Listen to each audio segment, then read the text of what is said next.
What is up, guys? Blah, blah, blah, blah. WTF Gym Talk. I'm just talking to my buddy Sean today. I don't fucking, yeah. You guys just happen to get to be flies in the room. Sean and I would have just caught up on a call anyway.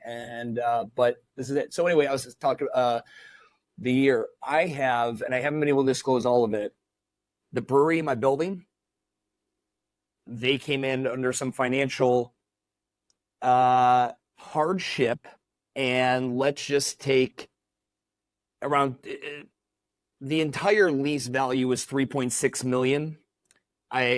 But I'm not suing them for all of that. I'm only suing them for the back rent they owe me of 250. So they're out.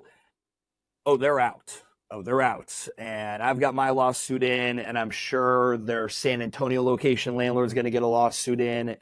And I'm very friendly with the owner. Me and the owner, we're good. I'm not suing him because I want to. They found one of their key employees in San Antonio had been embezzling money. So they ran into cash flow issues, and they're like, we're going to be light one month. And then that became lighter the next month. Then it became no rent. So like since July or June of last year, I've been working with them because I like them. I'm like, you guys you're going to turn it around and be fine, but they just couldn't come up with the money. And I was just like, what the fuck? So I made them start sending P&Ls. Like, what is I don't understand the brewery business. I understand it way fucking better now. I've been looking at P&Ls every fucking month for almost a year now. And anyway, long story short, they had their own business troubles. I mean, I think they would have still had some business issues, but they had some serious fucking embezzlement issues. And bottom line is they owe me a fuck ton of money and a personal guarantee. And everyone think like, this is even thing like when I talk to my clients, they're like, oh my God, I don't want to sign a personal guarantee. I'm like, listen, do you have it? Like your lease value maybe over the entire 10 years for a gym might be, let's say, $1 million. Do you have $1 million in cash anywhere? Like anywhere? Like, no. Like no one's gonna chase you down. Like it's not gonna happen like that if you can't do it. It just no judge would ever look like, oh, you signed a 10-year lease worth $3.7 million and you only fulfilled 2.5 years of it. Well, yep, you owe Mr. Brower through it. That's never going to happen. It's never happened in the history. It may be a giant corporation that is a corporate guarantee, but not for an individual small business owner. But anyway, chasing them down for the rest of that money and my lawyer fees on top of it. So 250 plus lawyer fees. And I'm probably going to be into that for 30 to 40 by the time this is all said and done. And who knows? Like most people, like the guys I got working on this, you might get lucky enough to get 40% of the cash owed to you in court. So anyway, that's been fun. But I got a new tenant that I'm going back on LOIs back and forth now with. So, and we're really going to vet their financials this time. Like really going to fucking vet their financials this time. So you want to be a landlord. Right? It's just, listen, dude, it's like, we joke around about mailbox money, and I think of it a lot like it's kind of like being a cop or a fireman. 90% of the time, you ain't got shit to do. It's fucking easy. But that 10% of the time that it sucks, like it fucking sucks.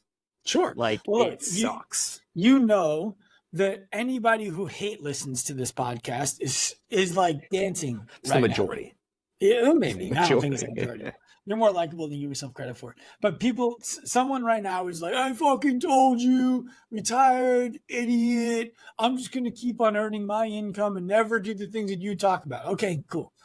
And anybody who's going for something sees that like, yeah, okay. Solid shitty lesson for Stu Brower today. Oh, yeah.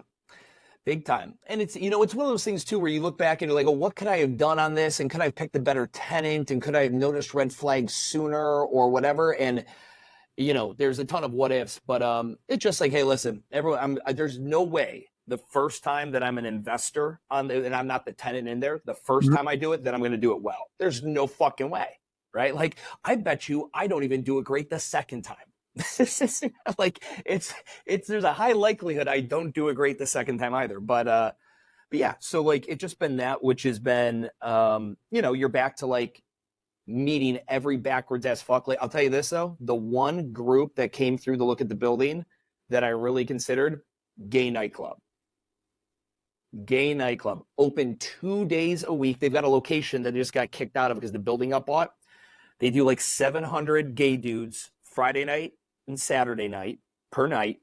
And I mean, it's probably just a fucking cock cum fest in my entire building. Would just be if you took I mean, like I just pictured like putting a black light through it like a year into their lease.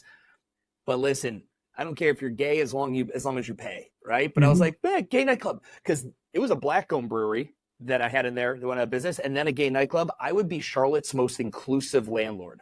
I would be the most woke, inclusive landlord ever. Until you end up having to sue both of them, and the headlines are exactly right. Steve Brower suing black people and gay people. This guy who sues blacks and gays left and right like it's his job. Yep. But anyway, that's my story. Good problems to have. What is up with you? How is are you going to get snipped? How are you going to guarantee that we don't have 15 little pastuches? I called the doctor yesterday. So let me get some. Let me give some background here for people. We had our fourth baby 8 weeks ago, and he was a total bonus. Right, Kim and I went out on the 4th of July last year without our kids. All of our friends were at the beach. We went and met them there. And they were like, what are you doing? Go home and make a baby. And they were kidding. Like, they were like, go home and have sex. So we did. Like, you're right. We shouldn't be at the beach watching fireworks with you. We should be home making fireworks. And Kim got pregnant. And so our son is here. And we want to be done now. But there's getting snipped. You did it, yeah? Oh, yeah.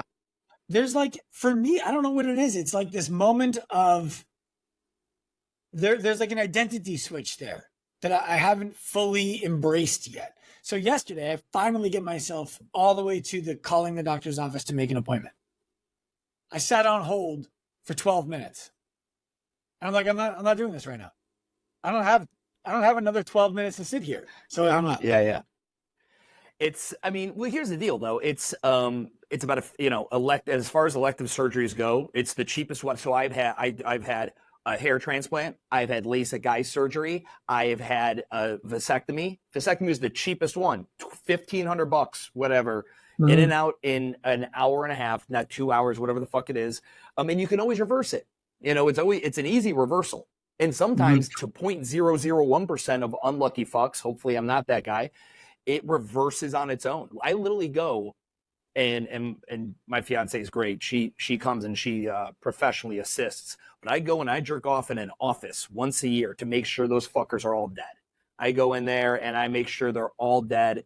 And I'll keep doing that every year just to ensure. But if I ever change my mind, they go in there and they just get some duct tape or whatever it is they do, and they fix it.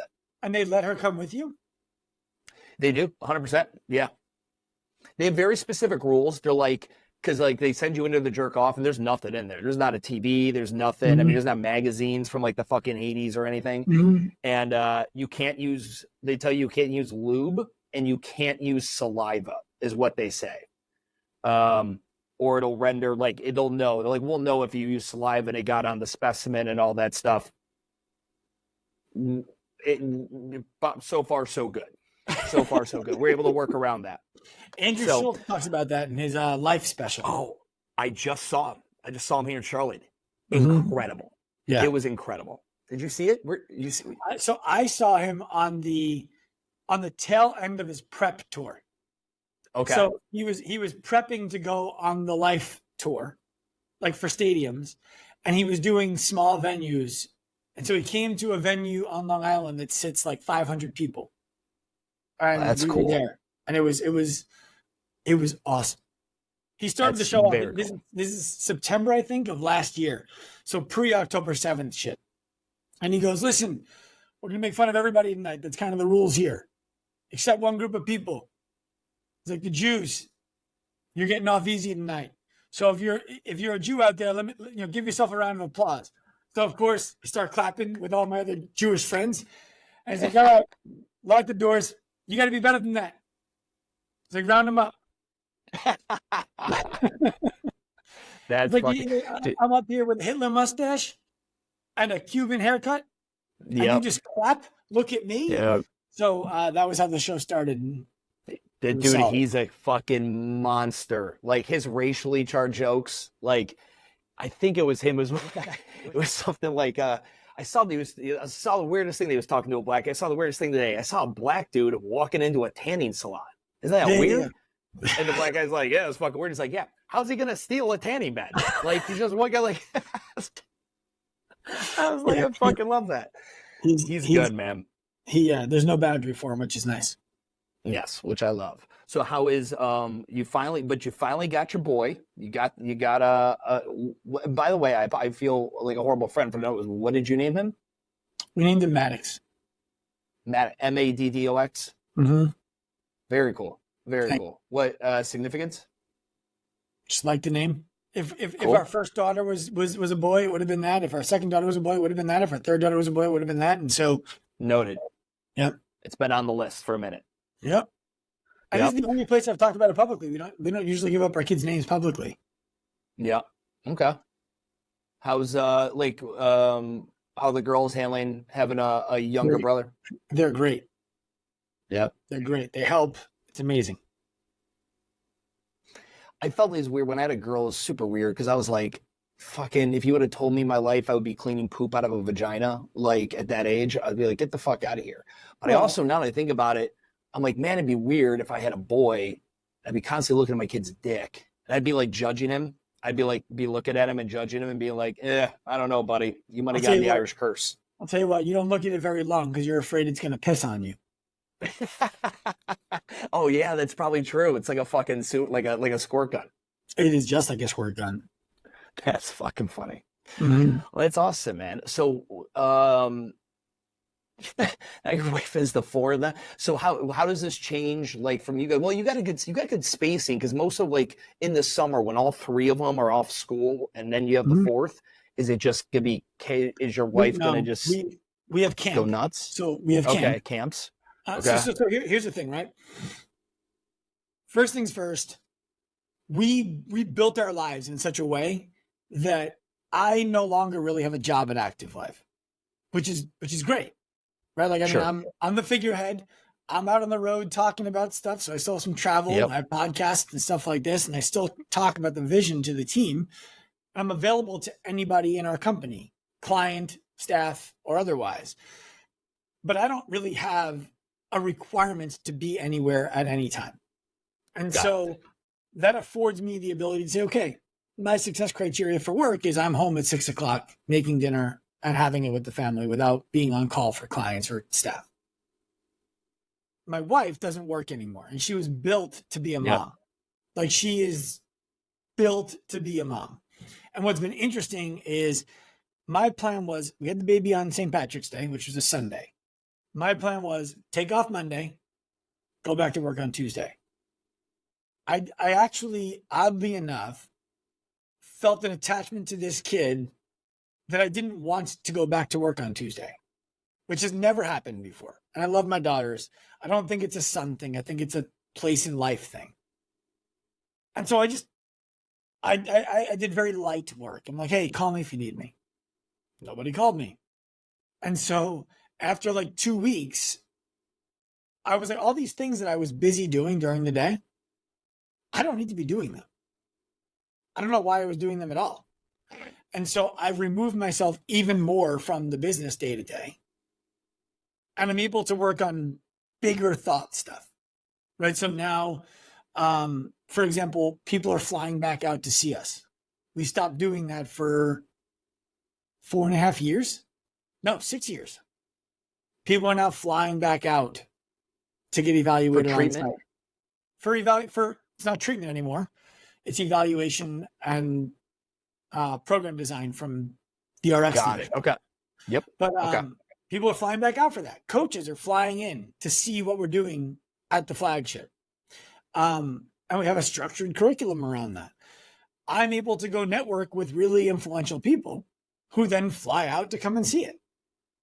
So it's been a really interesting, and this happens to every kid, by the way, but it's been an interesting perspective shift on what my responsibility and opportunity is. Which is cool. I love it, man. I love it. And I heard everything you said, but I specifically heard your kid's birthday is St. Patrick's Day. And that's fucking incredible. I knew you would. So what's funny is my wife's doctor was a real dick. And I told her in the beginning, I'll fire this guy. Go to a different doctor. You don't like him. Why didn't you like him? Why didn't she like him? He's very matter of fact. So our Bad bedside insurance manner. changed. He had none. Yeah. Our insurance changed. And it used to be that we were on the best insurance in the world, New York City, like New York State teachers, Long Island. It's teachers in Long Island are not like teachers in the rest of the country. It's a sought after career. $120,000 a year salary, insurance that costs $2,500 a month that you don't pay into.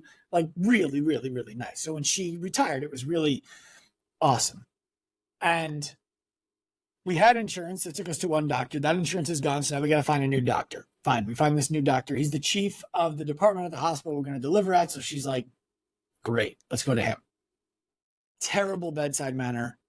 He's in atrocious physical condition, doesn't share values, right? Like, so he says to her, I want to induce you a week early because you're 40 and there's or 41, it'll be high risk.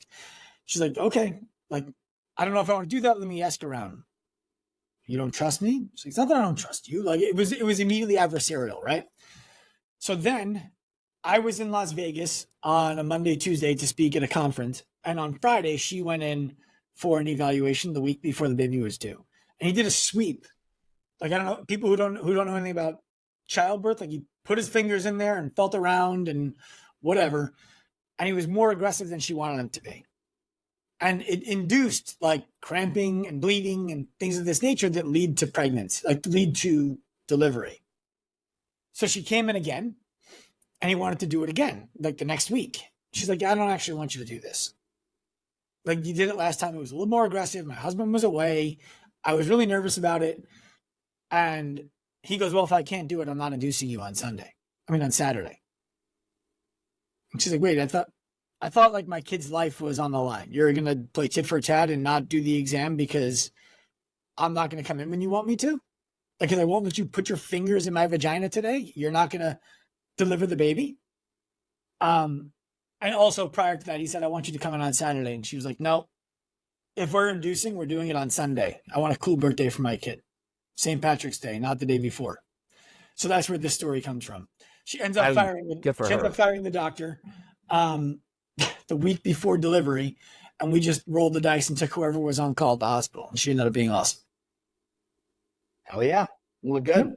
And by your fourth one, you kind of know if you've had good doctors prior, you also kind of like have a standard that you'll, tolerate. Like your first time doing it, you don't really know. Like, is this fucking normal? Is this how it should be? But yeah, I mean, have bad bedside manner with a mom who's had multiple fucking kids. Like, yeah, yeah, that's shitty. Well, good. Fuck yeah. St. Patty's Day. Hell yeah. Very good. Very good. I was curious. So how has you me caught up like less than a year ago or whatever, and it was when you were really you were going to really hit the road, do the tour podcast and go on site, and we were talking, and I was like, yeah, it's a lot of it's work, it's travel. You bring in someone, you're not bringing someone, like it's expensive, especially when it's all just like. You're doing it because you want to, right? You want to, it's networking, it's whatever, but it's out of pure interest and selfish want to get out there and do other people's shows and people do your show. How has that been going? You gave me some of the best advice of all the people I talked to at that time. So what you're describing for people who don't know is we were talking about me traveling out to interview guests wherever they are so that I could bring in more high influence guests and, grow my network. And you were like, look, here's the thing. You can do that. And if you pop, if it goes big, what you have to realize is that people are going to know you for being a podcast host, not for doing what you actually do for a living. So as soon as you stop being a podcast host, you stop being someone who they understand and are following and are listening to. That sat in the front of my brain for a while.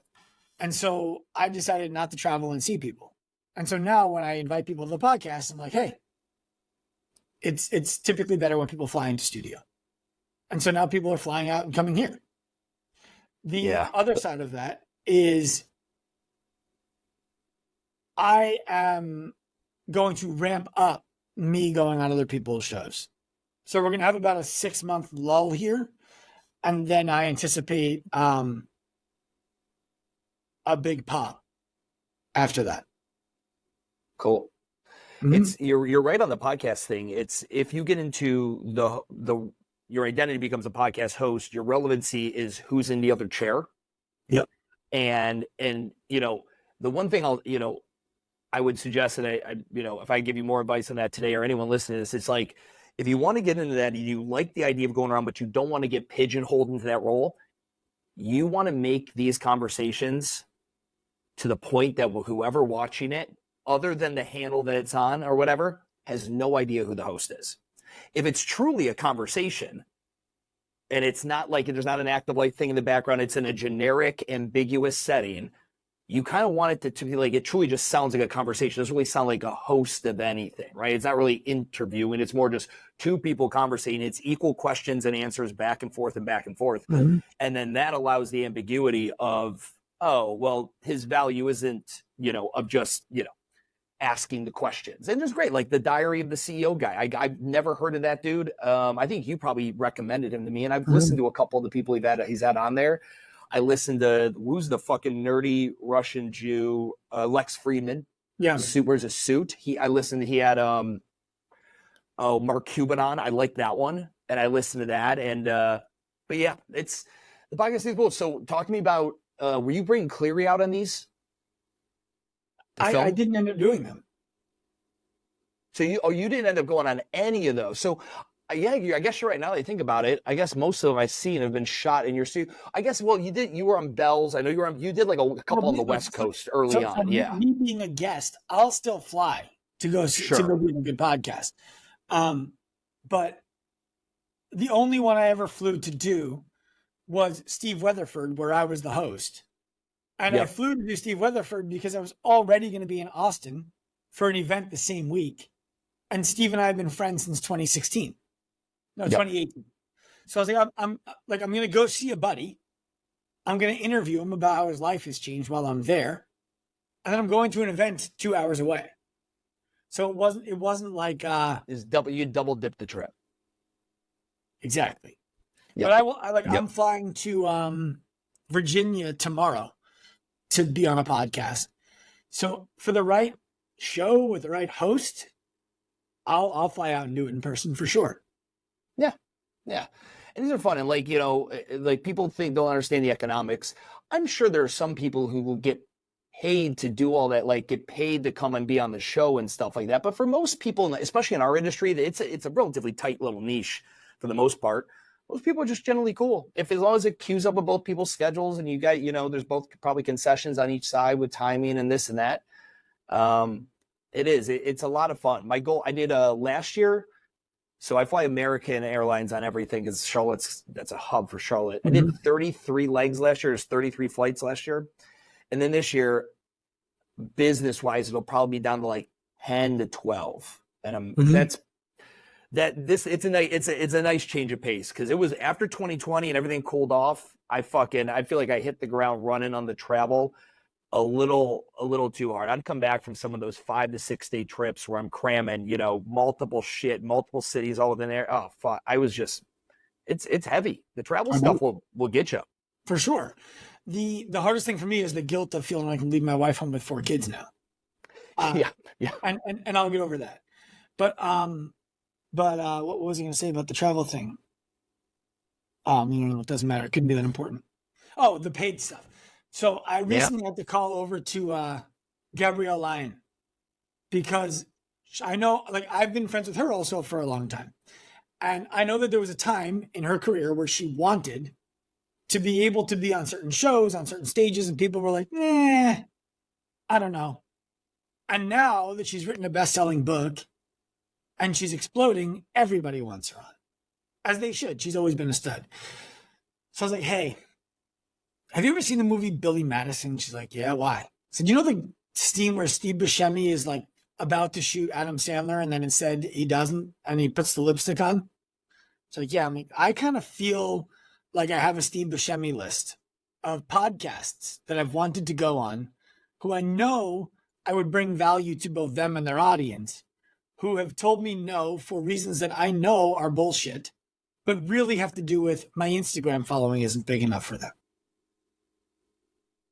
There's going to be a change over the next 12 to 18 months, whether it's my Instagram following or not, where people are going to say, I want that guy on my show because it brings credibility to my show. So what do you do when those shows start calling? Do you just tell them to go fuck themselves? Do you make them pay you? What do you do? And she's like, no. I mean, yeah. I mean, no. She goes because it's for the audience. It's not for the host. And I have to get over that because I have a Steve Buscemi list of people who said no. I'm like, I'll let you pay for it then. Yeah, I'm not good at grudges. I'm just not good at like staying angry about stuff. Like I'll literally be like ready to. I'm thinking of how deep I'm gonna dig the hole to bury my fiance, right? Like how like whatever. And 30 minutes later, I'm like, hey, what's up? Like I just can't. I don't know what it is. And there's people that I wish I could stay mad longer at. But it's not a mad thing. It's not like what is it? Is it like? Anyway. Is it then? What is so for the people that are on your Steve Buscemi list that said no to you originally? Mm-hmm. What is it then? It's a clear identifier of their values. So in other words, let's say a podcast host or an event host says, dude, I love your stuff. I actually listen to your podcast from time to time. I saw you speak at this event. I'm looking to take my event in a different direction, less fitnessy this year. Okay. And then you see the list of speakers. And then you look at like how they market these speakers. And it's like this many Instagram followers, and this is on their decks, right? For sponsors. I'm like, okay, I get it. It's the fact that I have 13,000 Instagram followers, not 1.3 million. That's the reason you don't want to have me on. Just tell me that. I'm totally cool if you tell me that. I can play that game. But when you tell me that's not the situation, it's the substance of what I have to say that you're not interested in this year. And then I'm still talking about the same thing, but my following or the interest in having my attention starts to go up and the credibility of your event goes up because I'm there. And then you're like, hey, I would love to have you come. What you're talking about is so interesting. I know you're a liar. And so I just don't want to build relationships with liars. And one of the things that Gabrielle told me is she's like, look, there are people you end up being friends with, and there are people who there's a mutually beneficial relationship that you have that you don't go further than that. She's like, I always know who my friends are, and I know who has the attention of the audience who needs what it is that I have to say. And I put them in different categories, but I'll work with both. All right, we'll get back to the podcast in just a second, but I just want to remind you the Gym Real Estate Company is open for business nationwide. If you are a gym owner looking to lease or purchase commercial real estate in the United States, we're the only firm that specializes in not only finding you where to go, but then helping you on how to grow. We'll provide site suitability analysis, operational capacity to make sure the floor plan and the facility is laid out properly to maximize your revenue per square foot, and we'll even create 36-month pro formas so you can show a landlord or a lender how you're going to be successful in this location. Go to www.gymrealestate.co and let us know what your commercial real estate project is. We'd love to work with you on it. Back to the podcast. And it's, when you think of going and speaking at an event, I think there's several different parts. There's one, it's like you feel honored and your work has been acknowledged by somebody enough so that they are going to have you speak at it, paid, unpaid, whatever. They're happy you're going to be there. But two, like when I really think about it, for a lot of us, it's like it gives us validation. Like, okay, I was picked. I'm on the dais, right? I'm like one of these guys, especially if those people are bigger than you in following or whatever it may be. But also, like for me, it's always like, well, what is it that I want? It's like, well, I want to speak to a ton of people. I want to publicly speak. I thought that was very attractive to me. I like speaking to groups. And then what do I want from that? Well, I want people to know that I speak to large people and that I can command a room and I can entertain and educate. And I want them to know that. And there's part of it's like, I don't need to be invited to 10 keynotes a year. I literally can go and set up a room and rent for 2 hours the conference room at the Marriott for $600 and set up the cameras, and you think I was talking, and I can get up there and spit my spit and do it fucking perfect on my time in 2 hours, and then not have to stick around and jerk off everybody for 2 days straight for the next 2 days. Now, I don't get to meet some people. I don't get to do a lot of this, and there is some of that in there. But at the end of the day, it's like all I want is to go one to many. But there's no better way to go one to many than digital. Well, the pushback I would give you is this. And by the way, I did speak with a gentleman back in maybe 2020 who gives talks everywhere, keynotes for huge companies. And he was like, if you want to get started giving keynotes, go to a company that's in your area that has 1,000+ employees. And he looked it up. He's like, here's 3. I think Computer Associates was one of them for me. And he's like, they have a room where they do this stuff. They will let you come and speak to either to their employees or to whoever doesn't show up. They don't care. You can set up your own cameras. It can look like you were given a big keynote and nobody will know the difference. And that's where you start. And then you use that as pitch stuff for other companies. So what you're describing works. What I'm speaking to is there's a few things. One is, yes, I want the validation because I'm human. Yes, I want the exposure because I want to grow. Those things are all true. Like anyone who says, I just want to impact people is full of shit. They want, there's a selfish desire there too. So yes, I want those things. The other thing is I go to these events. I listen to the people speaking. Some of the speakers are excellent. And I always feel like the angle that I would bring is missing. There's a lot of tactics, but the people in attendance have already been to events. Most people at an event are not at their first one. And so they've heard these talks, they've heard these tactics, and they still haven't done them. Why not? I'm the guy who shows up and helps you start to do the things that you should have been doing a long time ago, but haven't started. And I feel like that's missing in a lot of rooms. And I genuinely look out and see good people in the fitness industry and in the healthcare industry who leave the industry because they can't find monetary success. And I want them to work with me, but when they won't, I still want them to be successful. And I feel like I can reach more people in someone else's room than I can in my own. Because if I set up my own room, now I can only get people to come who've already heard what I have to say, unless I want to spend a ton of money on marketing and not make it back, which is not in my best interest right now. When you talk about the tactics, that's one thing. Whenever I've gone to these things, I've listened to the other speakers, I generally I personally, because I like to walk away with because I think it's easy to talk about ideas. Mm-hmm. I think you have to truly spend time vetting a strategy, either testing it on yourself or on a group of clients or whatever it is, and then to be able to come out with this refined strategy, aka a tactic, and say, this is how you literally do the thing I'm talking about. So when you talk about I get people to do the things, whatever, that ultimately boils down to giving them strategies and tactics on how to do that? Or is it more just like high in the sky, but mindset type stuff? It can't be high in the sky mindset kind of stuff because then nobody does anything with it. So I follow what you're saying. There are some tactics involved in what I'm describing to people. The difference is you come to an event. This person's going to teach you how to build an email list. This person's going to teach you how to build your social media better. This person's going to teach you when you should deadlift and when you should squat. This person's going to talk to you about how to time your nutrition. Great. I'm going to ask you why you're not already doing those things. And then I'm going to walk you through exercises while I'm in the room with you that force you to ask yourself questions that you haven't wanted to ask yourself before because the answers are scary. They're uncomfortable. And now you're in a room with 200 to 1,000 of your friends, and you have no choice but to face these questions down. And in the end of that, what I typically find happens is half of the room says, good talk, man. I really appreciated that. That was great. And I know they'll do nothing with it. It's just, nothing's happening. Half of the people who are left are really contemplating it. They're like, that really made me think, it was a really good talk. It made me think about some things. And I'm like, that's going to stick with those people for a year, but they're not going to do anything yet. Maybe they'll do something 6 months, a year, 2 years down the line. Maybe they'll remember it started here. Maybe they won't. Now you're left to 25% of the room. That 25% of the room, there's going to be people who try.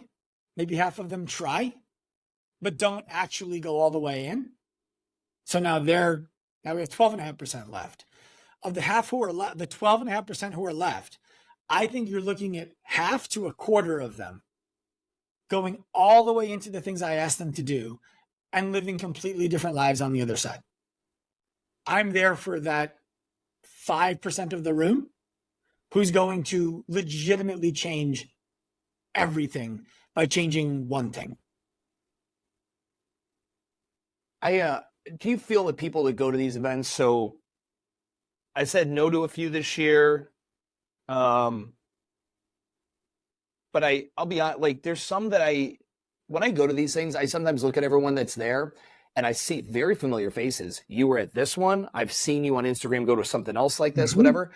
There's some people that just, it's a wasted, like you go to these things. And again, everyone, like you mentioned, like, well, you're going to go, you got to take the action. I'm just like, there's nothing that I think I've ever delivered, or like, I don't think there's a lot of speakers that go on stage. This is the first time I've ever said it. No. Or it's been hidden behind a $10,000 paywall. No, it's all shit that you've probably said before, whatever. And it's like, to really spend the time and money to go somewhere for a weekend and do the whole thing, blah, blah. It's kind of a big jerk off. Like you really, the only things you should probably be staying home and doing just the one thing you have not been doing that guy or these people are going to talk about, and just actually doing it, writing the copy, doing whatever it is. It's just a matter of you sitting down there and doing it. It just makes you feel better to be around a bunch of other motherfuckers that are like, yeah, I'm really excited to learn this week, and write in my cute little fucking moleskin that I bought, all the cute notes I have, and take a picture and show the world that I'm making myself better. But you go home and you're a fucking deadbeat and you're not doing anything with this information. Yeah, I think too often that's true. What I'll say about that is this. There's a value just to being in the room if you're networking. Like one of the reasons that you and I have become better friends over the years is because in 2018, we did an event together in February at your place, or March, whenever it was. The in-person connection changes the relationship a bit. Sure. So there's that. I've made some really good friends and some really good connections at these events. That's one thing. If you do nothing else, make connections and make friends. Now, if you're like, okay, I'm coming here for a business masterclass and I'm going to leave and I'm going to take all of it with me and I'm going to go ahead and execute. No, you're not. No, you're not. What I would be doing is I would be scouting the people who are speaking and the people who are in attendance, and I'd be looking for a mentor. Who here is the one person I'm going to go all in on and allow to help shrink time for me? And the way that would happen is, if I can't afford them, I'm just going to follow everything that this person puts out. I'm going to be the person that they love and hate to have on their account, because I'm not buying anything because I can't afford it right now, but I'm going to do everything that they say and change my life as a result of that. That's what I'd be going for. And if you can't afford it, hire somebody. Go with the intent of finding 5 people you're going to interview, hire one of them. Yeah. When I go to these things, I go and I, do the thing, but I generally just like going to the hotel bar with like 2 or 3 people that came up and asked some interesting questions. Or if I get to meet, clients are there that I only see through Zoom, whatever it may be. So they're fun. It's this, for a lot of these things, I look at the people who go, and like, some people are kind of addicted to going to this. Yeah. This is kind of like a thing that they just like going to. It's the personal development, mental masturbation. Yeah. It's like, oh, I'm getting better. I had this thought. Nothing changes if you don't act on that thought. And most of the time, most of the people aren't acting on the thought. I'm with you on that. It's an interesting phenomenon, because some of these events you go to, they're big pitch fests. And I've seen people run to the back of the room and spend $30,000 at an event when they had no intention of buying anything when they showed up. And my thought is like, you just made a $30,000 decision over the course of a 2-day event. Good on you. But what that tells me is that you have no concept of strategy in your business. Then there are the people who go to those events and know that they should do some work with somebody and still don't, because they disallow themselves from actually doing the thing that's scary for them. Both of those groups, generally speaking, are probably screwed. And then there are events you go to. Like the first time I spoke at an event, I didn't even have a QR code in my lecture. Nothing. No way for people to follow me or find me or anything. Because I'm like, why would I sell to people in these rooms? And then I watched other people sell. And so I started walking up to people in attendance and just asking them questions like, hey, do you like this? Do you like when they sell to you from the stage? And I was surprised to get really mixed reviews. Some people really like it. So it's something I'm learning more about. But I can tell you, when I go to those events, I go to make friends. Period. I talk with, I'll get on a call with our boy Jimmy Crowell, like twice a year. We just do like a coffee and catch up. Like Marcus and a bunch of guys that we had in that group and that you organized. And the big thing I told him is that I got a very specific avatar now client for the gym real estate company side. And now that we got a good amount of deals under our belt, and he's like, Ursa, FIBO, BFS, like some of these, that's, kind of where you got to go. And he was giving me the strategy of like, you go there and you've got like 3 big prospects that you want to go and you want to have conversations with those 3 people. And that's your entire fucking purpose for going there. And once you've accomplished that, cut loose, enjoy the social time, do whatever, fucking go walk through the exhibits. But he was giving me some really, some solid feedback on that. And for guys like you and me, when we go to these events in which we're not speaking, like that's the thing is, do guys like you and me only go to events when we're asked to go there and speak and we're somebody on dais? It's like, you got to get out there too. And because for us to network B2B, or even like with people that are just doing bigger shit than we are, you're not, if you're on the dais and you're talking, there's a couple of speakers that are probably doing more than you, but the majority of the people in there have done less than you when you're talking. So it's like, you got to go to shit where you are not fucking anybody at there. No one even knows you exist there. And it's like, which of those? I went to Gabrielle Lyons' event in January, Forever Strong, as a guest. And look, my ego says you could give a better talk than some of the people who are going to talk about similar things to what you talk about. And maybe I'm right, maybe I'm wrong. It doesn't matter. I went as an attendee because I wanted to support my friend. The speakers were exceptional. They crushed. I don't know that I changed anything. Actually, no, I did. What I changed was I watched Jason Redman speak. I don't know if you know who Jason Redman is. This guy got his face blown off in Afghanistan. He got shot 8 times, and then they put $2.5 million of surgery back into his face, and Humpty Dumpty put him back together again. Yeah. I watched him speak, and I was like, you know what? If I spoke after him, I would just be like, I'm good. Don't need, we're good. Just end the event. That guy just absolutely crushed. There's no reason for me to speak. And I told him so much. I was like, dude, you inspired me to become a better speaker. I have to do a lot of work to get on the level that you're at. Tomorrow, I'm flying out to hang with him for 3 days. Right. So there's action that got taken there. I was an attendee at the event. I met a lot of people in attendance at the event who I've stayed in contact with, who have influenced me. One guy basically, he's like, your company is cool and you're doing cool things. You should be helping other people get to the mental place that you are at, because they need you, unless you don't want to do that at all. And he's like, what? He started talking about how he started doing that, and it changed the way he ran his own business. He's like, why don't you do that? I had all these cockamamie reasons why I don't. And he's like, those are all bullshit. So now I do. Now, if there's an entrepreneur who wants to talk about what they're thinking about, how they're trying to grow their company and why it's not supporting their life, I'll work with them. Where in the past I never would, because I'm like, that doesn't support active life. He's like, of course it does. Who do you think own the companies that you're going to want to collaborate with in the future? The people who share the values that you have. How are they going to get there? You're going to mentor them. Okay, so that came from that event.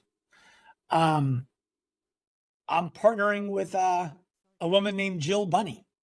She's helping us build out some products for our clients. I met her at that event. So I was an attendee. I was not on stage. I'm going to another event the end of May, 28th through the 30th. I don't even know what the event is about. But the same woman, Jill, who I'm impressed by, was like, hey, this would be a really good for you. This would be a really good event for you to come to. I'm going. Come with me. I'm like, great. I'm in. $3,500 later. Hopefully something comes of it. When you think about the events and the speaking and all that and the podcast and all that, is that all the bigger Sean gets, the bigger Active Life gets? Or is there, or like, I remember that's kind of the conversation we're having is like, is it an Active Life pursuit? Is it a personal brand pursuit? Because even though they're one and the same, they're also like not, because you don't talk about Active Life. You're not talking and shilling for Active Life on these podcasts. Right. I think that that's disingenuous to go and do that. I never related to that.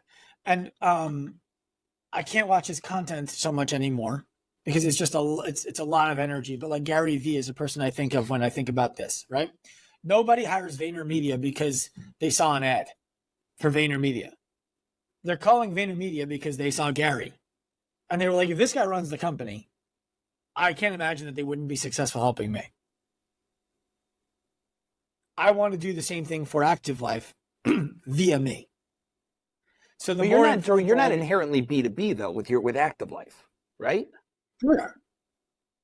So I mean, you're B2C, like you got people flying out to you, you help the coaches, you've got the brick and mortars, right? Mm-hmm. So that, I mean, I guess you look at like B2B in that sense of if we get people to come in and open up Active Lives and stuff like that. But no, it's not that. It's more like, I understand what you're saying. Like, what business do I have with Amazon?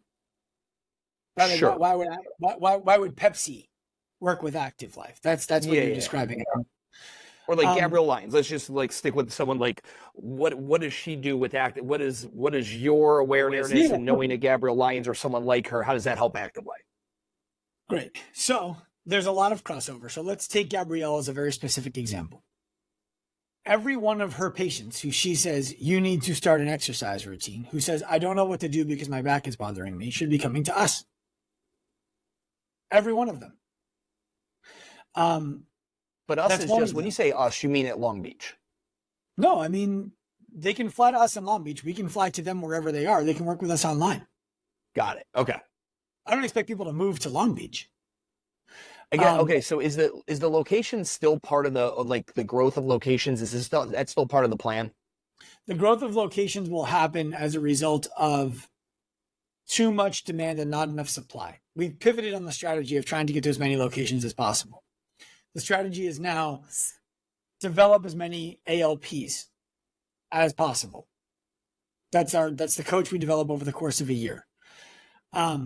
And enough of them will turn around and say, I want to open a facility because they can't, like they want to ascend out of coaching by themselves. We'll help them do that. The other thing is if people go to activelifeprofessional.com now to shill for my company, they'll find a map. On that map, they'll find all of the students who we're actively working with from around the world. They can type their zip code in and find somebody to go and work with. They don't have to ever talk to us about it. I'm going to add doctors to that map because I want to start connecting great doctors with great coaches. I want to start supplying business to both with the kind of client/patient who wants the progressively thinking doctor and professional coach. I'm going to add nutrition professionals to it. I want to add mental health professionals to it. I even want to add financial literacy professionals to it. I want to create a network that is global that allows people who are looking for people outside of the institutional systems to find the people that they want to work with. My thesis on that, the selfish thesis, is ultimately I get to be the guy who says, look at that. Not look at me, look at that. But everybody has to look at me while I'm telling them to look at that. Do you follow me? Yeah, no, I'm following you on that one. Yeah, that's, I mean, that was just kind of, again, where's, chicken or egg? Because they go, but the more ALPs, eventually they've got to open locations. You've got the showroom for the location. Right, they don't have to. At a certain point, though, they outgrow the gym that they're in, or they are doing, if they get good at doing it online and doing it remote, but eventually most of them probably will find themselves in a place where the scalability of doing it remote, most people don't want a job. They want a business, and the brick and mortar is going to be the fastest way to that. Once they start hitting $15,000, $20,000 months as a coach individually, they start looking at, okay, this is good money, really good money. How do I want to scale this out? Do I want it? Like, they get into the conundrum of, do I want a team? Do I want a brick and mortar? Do I want to stay here? Do I want to do events? There's a lot on the table when you get to that kind of income as a coach. Wait, so that's got to be your top 1%. How many what's that avatar list look? I mean, what does that number look like? That's closer to our top 10%. So the median income for a coach we're working with after the first year is $77,000 a year in income. Coming in, the median income is right around $2,500 a month, so more like $30,000. Got it. So the top 10% is doing months that are between $12,000 and $20,000 a month. The majority of our clients are doing between $6,000 and $8,000 a month.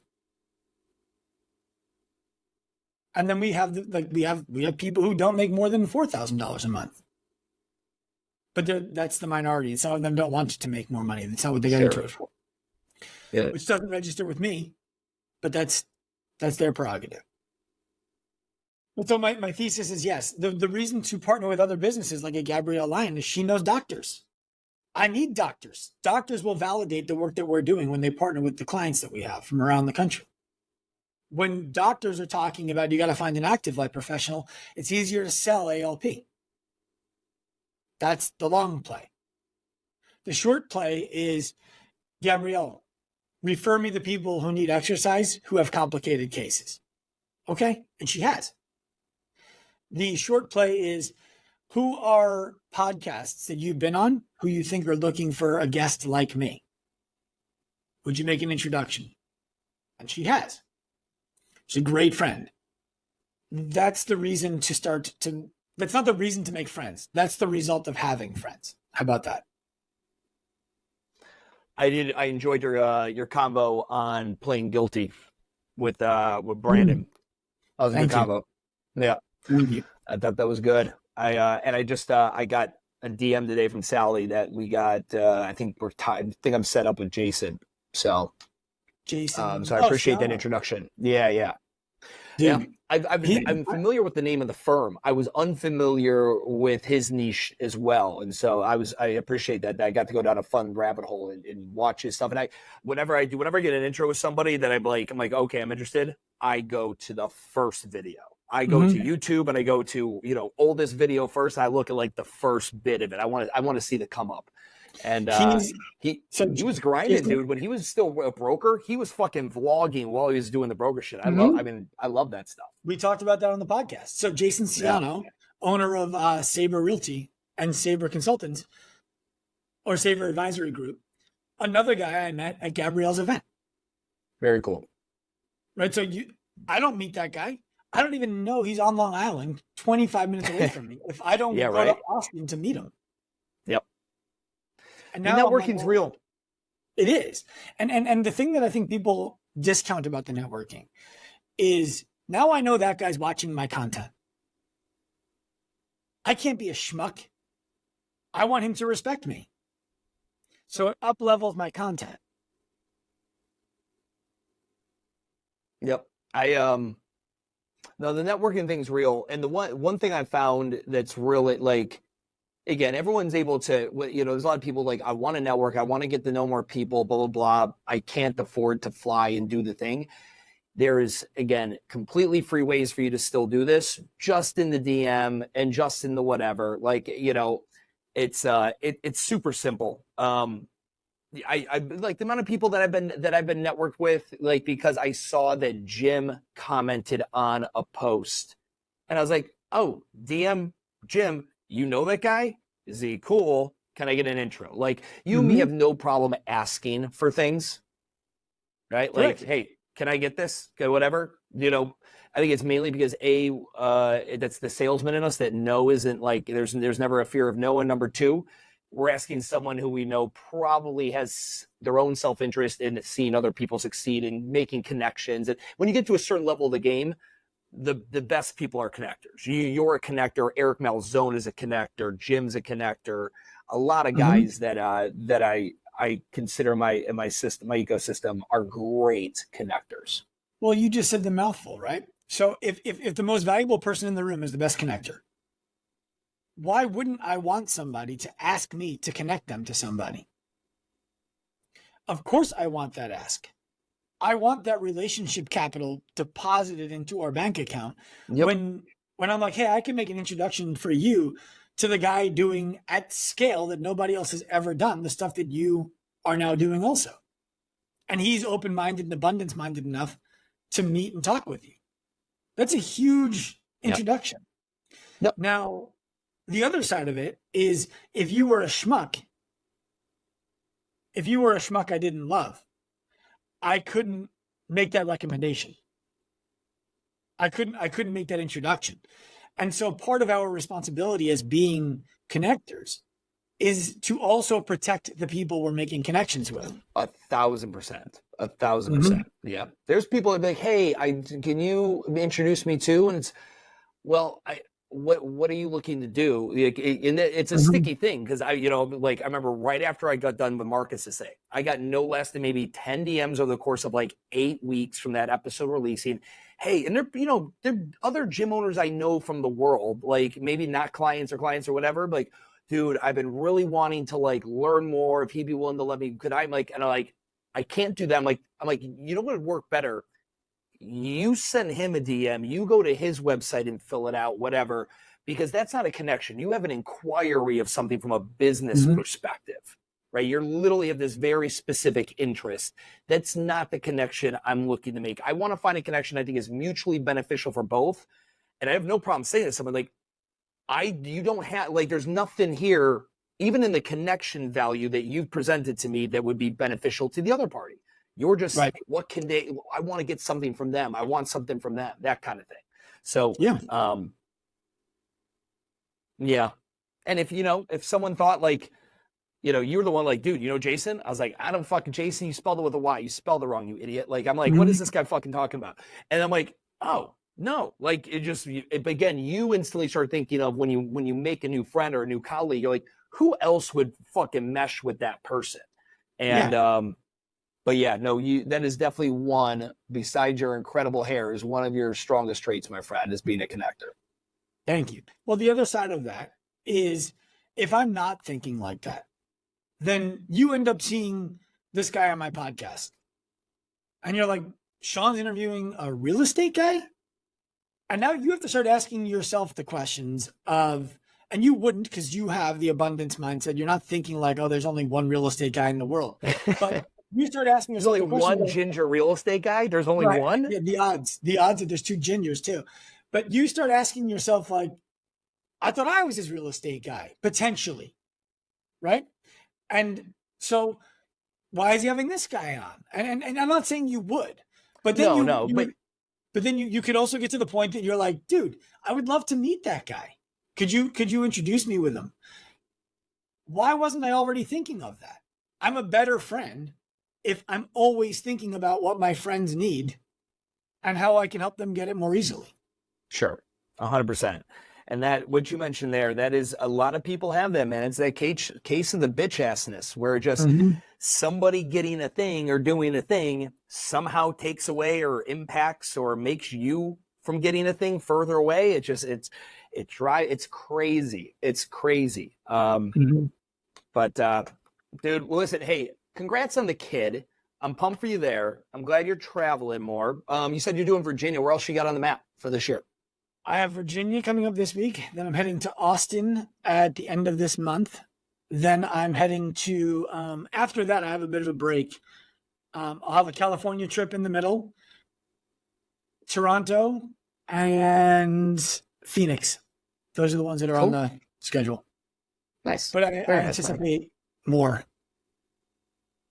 Well, let me know. What do you? You said June. I got it. So I've got like 3 little mini things that I want to do, and I got to do in Austin. It makes no sense for me to go on 3 occasions. It's just like 3 different things. But if I can get them all to organize for one 4-day trip, I would do that for Austin. Austin's a good time. You been there? I've been. You I were was just there. there. You were just there. That's how you. Yeah, you were just there. I fucking love that city. Good city. It's cool. Yeah. I was there in November, and I was there again in January, and I was there November 4 years ago, 5 years ago. Good deal, my man. Well, listen, I'm pumped for you. I will we'll keep in touch, and yeah, as usual, ever anything I can do for you, holler at me, let me know. And yeah, just I'm excited to see Dad Sean, male Dad Sean. Excited, like I'm just kind of curious, like because I see it with the girls now. Oh, will this one get a number? 4. All their handshakes changed. They all get handshakes based on what number they are. So Got now it. that we have a 4, he's gonna get a handshake when he's old enough. But it's to keep it simple. My oldest used to get 3 slaps and then a fist bump. The second one would get 2 slaps and then a fist bump. The youngest would get 1 and then a fist bump. So now it's 4 slaps, fist bump, 3 slaps, fist bump, 2 slaps, fist bump, and he'll get 1. You're like LeBron. You ever see LeBron has a special handshake with every player he's ever played with? Like the guy's memory, like he probably has 100 different handshakes, and he has guys he hasn't played with in years, and you'll see them, and they have it fucking memorized. It's incredible. Cool.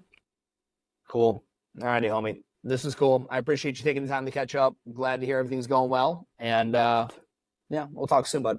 Well, the people should know we don't only talk on podcasts. It's true. We wanted to catch up anyway, but why waste a great opportunity to document some shit? And someone probably found this interesting. So I hope so.